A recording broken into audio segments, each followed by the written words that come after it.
Hi everyone, welcome back to the channel and welcome to this new vocab class and this is our 22nd class मतलब हम लोग 22वीं class करने जा रहे हैं और इसमें हम लोग फिर से करेंगे 10 इडियम्स।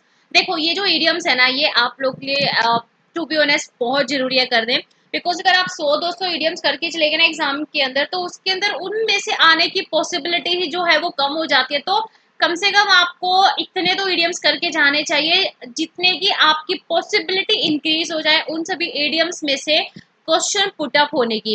इसीलिए आप लोगों की ये जो क्लासेस है ये अभी चलेंगे सो दैट हम लोग मोस्ट प्रोबेबली इतने इडियम्स कर ले कि उनमें से आने के चांसेस इंक्रीज हो जाए।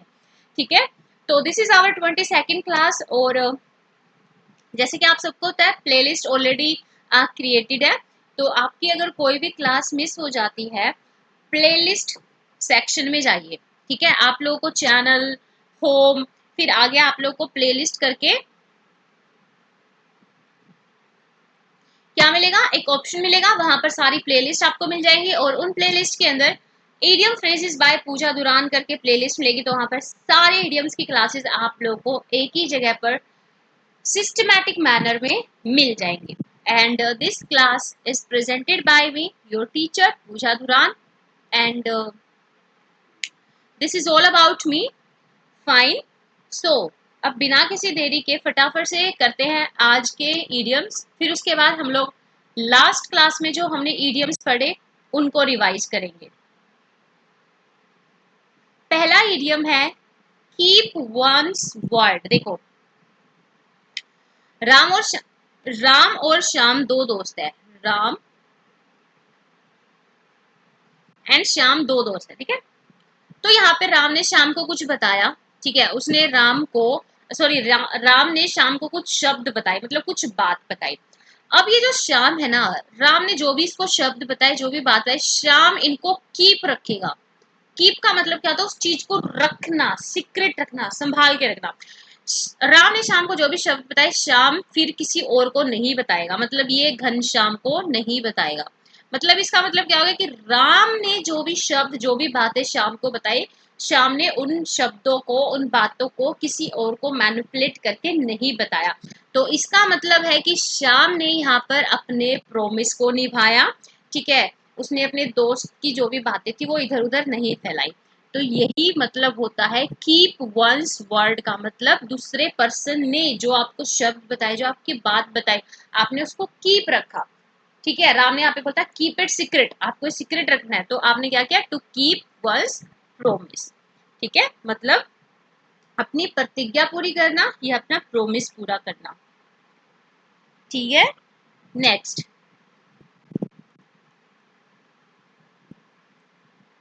Keep the ball rolling. Keep the ball rolling ये ना फॉर्मल ऑर्गेनाइजेशंस के अंदर और you can say corporate sector के अंदर ये बहुत ज्यादा यूज किया जाता है। देखो कीप द बॉल रोलिंग का मतलब क्या है, बॉल कैसी होती है, बॉल ऐसे गोल होती है। ठीक है, ये एक बॉल है। ठीक है, आप इसको बार बार रोल कर रहे हो मतलब बार बार इसको आगे, ये एक ही बॉल है, ये मैं आप लोग को पोजीशन दिखा रही कि ये बॉल फिर इधर चली गई फिर ये ऐसे चली गई रोल होती हुई फिर ये आगे चली गई देन आगे चली गई। मतलब ये क्या है, ये जो बॉल है ये प्रोसेस में, ऐसा नहीं कि ये बॉल यहीं पर ठहर के रह गई, ये यहाँ पर भी गई फिर इधर गई फिर इधर गई फिर, मतलब ये बॉल जो है ये प्रोग्रेस में है। तो कीप द बॉल रोलिंग का मतलब होता है जब आप अपने किसी एम के लिए या फिर किसी प्रोजेक्ट या प्लान के लिए चीजों की जो प्रोग्रेस होती है उसको मेंटेन रखते हो। ठीक है, उसको मेंटेन रखते हो। तो अगर हम लोग इसको बिल्कुल एग्जैक्ट मीनिंग की बात करें तो इसका मतलब होता है प्रोग्रेस को जारी रखना या फिर किसी भी चीज को कंटिन्यूसली करना, लगातार करना। जैसे हम लोग ये नहीं बोलते कि देखो मोस्ट ऑफ द स्टूडेंट क्या गलती करते हैं, एक दिन तो पढ़ेंगे वो 10 घंटे, अगले दिन वो क्या पता किताब ही ना उठाए, तीसरे दिन फिर पढ़ेंगे 8 घंटे, फिर क्या पता 1 वीक तक किताब ना उठाए। तो ये बिल्कुल गलत है। चाहे आप डेली 3 घंटे पढ़ो लेकिन उसको डेली पढ़ो, ये नहीं एक दिन आप 10 घंटे पढ़ लिए एक दिन आप पढ़े ही नहीं। तो ये जो 3 घंटे वाली जो स्ट्रेटेजी है ना, फिर डेली 3 घंटे पढ़ना है, डेली 5 घंटे पढ़ना, डेली 6 घंटे पढ़ना, तो ये होगा कीप द बॉल रोलिंग। मतलब आपने अपनी एग्जाम प्रिपरेशन की जो बॉल है उसको रोल किए हुआ है, मतलब आपने अपनी स्टडी को फर्दर उस स्टडी की जो प्रोग्रेस है, उस एग्जाम की प्रिपरेशन की जो प्रोग्रेस है, उसको मेंटेन किया हुआ है। तो कीप द बॉल रोलिंग का मतलब होता है to maintain the progress of a project और प्लान, मतलब किसी चीज को जारी रखना। आप लोगों ने सुना नहीं, consistency is the key to success, मतलब कंसिस्टेंट रहना चाहिए आपको अपने एम के लिए, ठीक है, लगातार डेली कोई ना कोई स्टेप उठाना चाहिए, effort. Third idiom is keep the walk from the door. देखो, वॉफ का मतलब सबको पता है क्या होता है। वॉल्फ का मतलब होता है यहाँ पर भेड़िया, ठीक है। अब भाई आपके दरवाजे पर भेड़िया खड़ा है, भेड़िया क्या होगा भाई, आपको खा जाएगा, आपको जान से मार देगा। जब आप उस भेड़िए को, आपके दरवाजे पे खड़ा है और किसी भी टाइम वो जो भेड़िया है वो आपके दरवाजे के अंदर आ सकता है या आ चुका है, तो भेड़िया जब आपके दरवाजे पे खड़ा होगा तो इसका मतलब वो सब कुछ खा जाएगा, आपको भी खा जाएगा, आपके घर को वहां पर बर्बाद कर देगा। इस भेड़िए को आप एक ऐसे इंसान से लेकर चलो जो कि भाई आपको बर्बाद करने पे तुला है, ठीक है। तो जब एक भेड़िया एक दरवाजे से अंदर होगा तो मतलब आप किससे संघर्ष कर रहे हो। जब आप इस भेड़िए से संघर्ष करोगे तो मतलब आप एक दरिद्रता से संघर्ष करोगे, मतलब बहुत बड़ी प्रॉब्लम से, गरीबी से, भूखमरी से, पावर्टी से, पावर्टी और यू कैन से स्टारवेशन, ठीक है। तो जब आप दरिद्रता से संघर्ष करते हो तो इसका मतलब आप अपने दरवाजे पे खड़े भेड़िए से संघर्ष कर रहे हो, मतलब दरिद्रता और भेड़िया दोनों भयानक है ना। तो पावर्टी से स्टारवेशन का देखो, पावर्टी का मतलब होता है गरीबी और स्टारवेशन का मतलब होता है भूखमरी, ठीक है।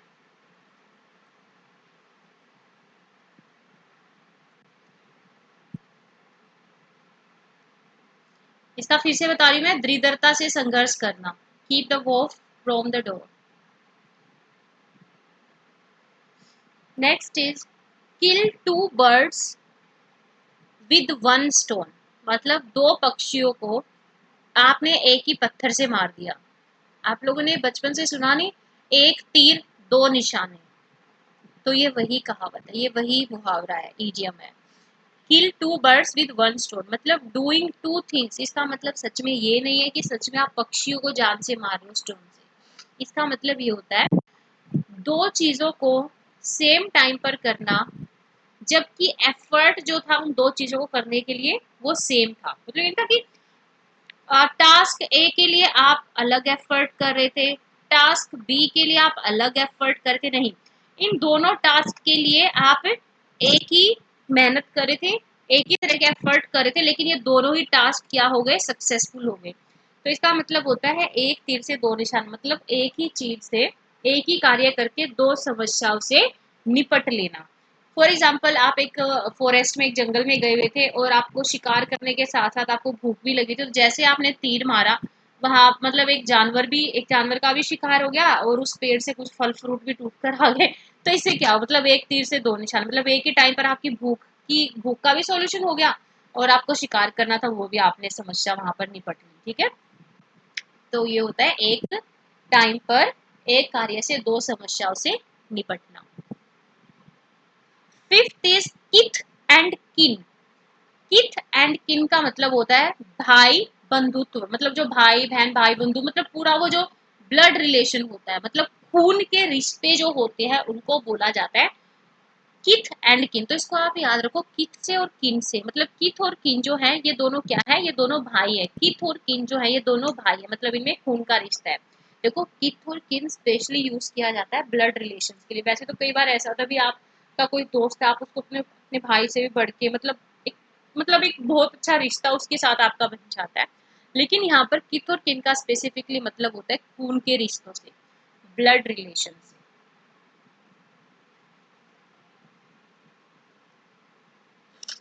Next is knit once bro. अबे ब्रो क्या होता है, आईब्रो, आईब्रो नहीं बोलते हम लोग, आई ब्रोज, ठीक है। अब आईब्रोज से तो आप समझ गए होंगे, तो यहाँ पर उन्हीं ब्रोज की बात की जा रही है। निट वंस ब्रोज, कई बार हमेशा गुस्सा आता है, हम अपनी ऐसे आईब्रोज कैसे ऊपर नहीं चढ़ा लेते, त्योरिया चढ़ा लेते हैं ना, तो ये वही है। इसका मतलब होता है त्योरिया चढ़ाना, और यू कैन से गुस्सा करना। जब हमें गुस्सा आता है हम आंखों को ऐसे नहीं कर देते अपनी त्योरिया, मतलब अपनी आईब्रोज को ऐसे चढ़ा लेते हैं, तो ये वही निट वंस ब्रो है, मतलब गुस्सा करना या त्योरिया चढ़ाना। To frown. Seventh is ladies man. Ladies man, देखो लेडीज मैन का मतलब यहाँ पर है भाई जो महिलाओं के संगत में रहना पसंद करे, मतलब जो लेडीज के साथ, लेडीज की कंपनी में रहना पसंद करता हो, ठीक है। तो लेडीज मैन मतलब जो लेडीज की बात मानता हो, लेडीज के साथ रहना पसंद करता कंपनी, तो ऐसे मैन को क्या बोलते हैं, लेडीज मैन। ये जो यहाँ पर एस लग जाता है, ऐसे एपिस्ट्रोफे एस लग जाता है, इसका मतलब क्या होता है कि उस चीज से रिलेटेड वो सेकंड वर्ड है, उस चीज से रिलेटेड वो सेकंड थिंग है। तो a man who is fond of the company of women, जो औरतों की संगति में रहना पसंद करता, उसको क्या कहेंगे, ladies man. Next is lame excuse. Lame excuse, चलो इसको एक एग्जांपल से समझाते हैं आप लोग को। आज आपका ऑफिस में जाने का बिल्कुल भी मन नहीं है, ठीक है, और आप करना चाहते हो आज ऑफिस से छुट्टी, और जल्दबाजी में आपके बॉस की कॉल आती कि are you not coming in the office, तो आप उनको बोल देते हो, एकदम से आपके मुंह से निकल जाता है कि भाई नहीं सर आज मतलब बारिश हो रही है, मौसम खराब है। अब बारिश का ऐसा भी आपका जो बॉस है वो सेकंडों में गूगल को ओपन करेगा और एनवायरमेंट मतलब एटमॉस्फेयर को देख लेगा और उसको पता चल जाएगा भी कहाँ की बारिश, कुछ भी नहीं है, आसमान बिल्कुल साफ है। तो वो क्या एक्सक्यूज हुआ, वो लेम एक्सक्यूज हुआ, मतलब एक असंतोषजनक बहाना, मतलब एक ऐसा बहाना, एक बेसलेस एक्सक्यूज जो जिसमें आप सेकंडों में पकड़े जाओगे। एक तो आप यहाँ पर बोलते मेरी तबीयत खराब है, वो बॉस ऐसा तो नहीं आपके घर आकर आपका फीवर चेक करके जाते ना, आपने एक ऐसा बहाना मार दिया जिसको वो ऑफिस में बैठे बैठे चेक कर सकता है कि whether this excuse is right और रॉन्ग, मतलब जो भी उसने अपना बहा मतलब जो भी उसने छुट्टी का बहाना बताया वो उसने ऐसे ही बताया सही बताया गलत बताया, ठीक है। तो लेम एक्सक्यूज का मतलब होता है एक ऐसा बहाना जो सेकंडों में पकड़ा जा सकता है और गलत साबित किया जा सकता है, मतलब फॉल्स एक्सक्यूज, आप इसको फॉल्स एक्सक्यूज भी बोल सकते हो, मतलब झूठा बहाना, ठीक है, एक्सक्यूज।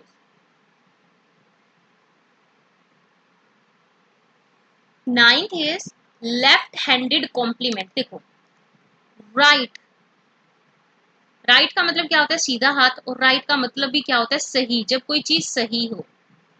जब आप राइट हैंडेड कॉम्प्लीमेंट दोगे तो मतलब आप सच में दिल से मन से उसकी प्रशंसा करो, उसकी तारीफ करो। लेकिन जब आप लेफ्ट हैंड मिला के, जब आप उल्टा हाथ मिला के किसी को कॉम्प्लीमेंट दोगे कि यू आर लुकिंग गुड, तो उसका मतलब ये है कि आप प्रशंसा के बहाने उसका अपमान कर रहे हो। तो जब राइट हैंडेड कॉम्प्लीमेंट मतलब जब कोई सीधा हाथ मिलाकर कॉम्प्लीमेंट दे तो मतलब वो एक्चुअली में दिल से निकली प्रशंसा है। लेकिन जब कोई लेफ्ट हैंड मिलाकर कॉम्प्लीमेंट दे तो उसका मतलब क्या है कि प्रशंसा के बहाने अपमान करना। An insult disguised as a compliment. And we are moving to the last and final idiom of today's class, that is lion's share. देखो लायन जो होता है, अभी शेर जो होता है वो जंगल का राजा होता है, और जंगल के राजा का जो शेयर होगा वो छोटा होगा या बड़ा होगा। अब राजा के पास इतनी जमीन होती है, इतना पैसा होता है, तो किस सी बात है उसका शेयर क्या होगा, उसका शेयर बड़ा ही होगा ना, बिगर ही होगा ना, और जानवरों से। तो लायंस शेयर का मतलब होता है लार्ज पार्ट, मतलब सबसे बड़ा हिस्सा। जैसे भाई फॉर एग्जांपल, ठीक है, कहीं पर प्रॉपर्टी का बंटवारा और तो वहां पर सबसे बड़ा जिसको उस प्रॉपर्टी का हिस्सा मिलेगा तो उस हिस्से को क्या कहा जाएगा, लायंस शेयर, मतलब सबसे बड़ा हिस्सा। फटाफट से अब रिवाइज कर लेते हैं हमारी लास्ट क्लास के इडियम्स को, बिकॉज रिवीजन जैसे consistency is the key to success, वैसे ही revision is also one of keys to success, मतलब रिवीजन भी इक्वली इंपॉर्टेंट है भाई कंसिस्टेंसी के साथ। मतलब आप सिर्फ पढ़ रहे हो कंसिस्टेंटली लेकिन रिवाइज नहीं कर रहे हो तो वो भी कंसिस्टेंसी किसी काम की नहीं है। कीप वंस फिंगर्स क्रॉस का मतलब होता है कुछ अच्छा होने की कामना करना। कंगारू कोर्ट का मतलब होता है गैर कानूनी न्यायालय। जंप टू अ कंक्लूजन बिना सोचे समझे नतीजे पर पहुंच जाना। जॉन्डिस आई का मतलब होता है पक्षपात पूर्ण दृष्टिकोण। जेल वर्ड का मतलब होता है एक ऐसा पर्सन जो कभी जेल गया हो या अभी जेल में है। Jack of all trades and master of none का मतलब था एक ऐसा इंसान जिसको काम बहुत सारे आते हैं लेकिन वो निपुण या कुशल या मास्टर एक्सपर्ट किसी में नहीं है। इट्सी बिट्सी का मतलब होता है बहुत छोटा, वेरी स्मॉल और you can say tiny. Itching palm का मतलब होता है रिश्वत लेना। देखो ईचिंग पाम का मतलब होता है रिश्वत लेना, ठीक है, क्रेविंग फॉर ब्राइब। और ग्रीस द पाम का मतलब होता है रिश्वत देना, इसको याद रखना। आयरन हैंड का मतलब होता है बहुत ही कड़ाई से, जो बहुत सख्त कंट्रोल किया जाता हो तो उसको कहा जाता है iron hand. Ins and outs का मतलब होता है पूर्णतः जानकारी, जैसे इन अ नटशेल मैंने बताया था कि ब्रीफली बताना, लेकिन इन्स एंड आउट्स का मतलब होता है फुल डिटेल्स बताना। So this is all about the today's class. I hope this class will help you in your exam preparation. So if you want the notifications of all these classes, then subscribe to the channel, bell the icon, so that you can uh, receive each and every notifications from us. So मिलते हैं next class के अंदर. Till then, happy learning to all of you. Bye bye.